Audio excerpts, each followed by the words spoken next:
In 2 weeks, new tariffs will be imposed on foreign steel and aluminum coming into the U.S.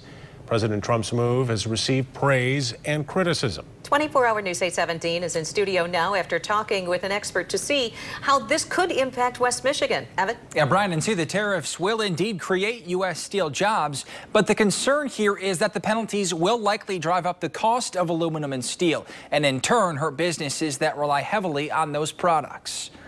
We're going to build our steel industry back, and we're going to build our aluminum industry back. In that effort, President Trump announced yesterday new tariffs of 25% on imported steel and 10% on aluminum. An aluminum producer in Kentucky has already announced plans to recall 300 workers, and a steel plant in Illinois will bring back about 500 employees.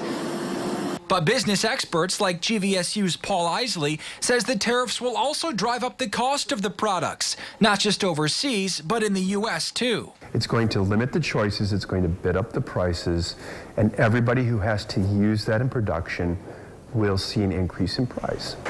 In Michigan, that specifically means automakers, the craft beer industry, including companies like Founders, and also furniture makers like Steelcase, which told us today the tariffs will have negative and unintended consequences. All of them will see an increase in their cost of doing business.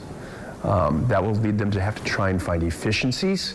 But Isley says unless someone is buying a new car, which could cost a couple $100s more, the tariffs likely won't have a big impact on each individual consumer or their wallets.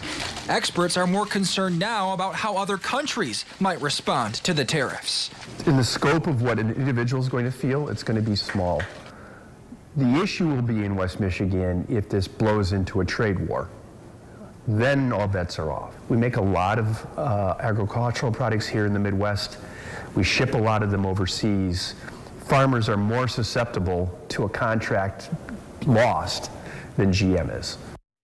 Now, important here, both Canada and Mexico are exempt from the tariffs. That should help lessen at least any negative impact. Other countries may be spared as well, but some specifics of the new trade measures have not yet been announced.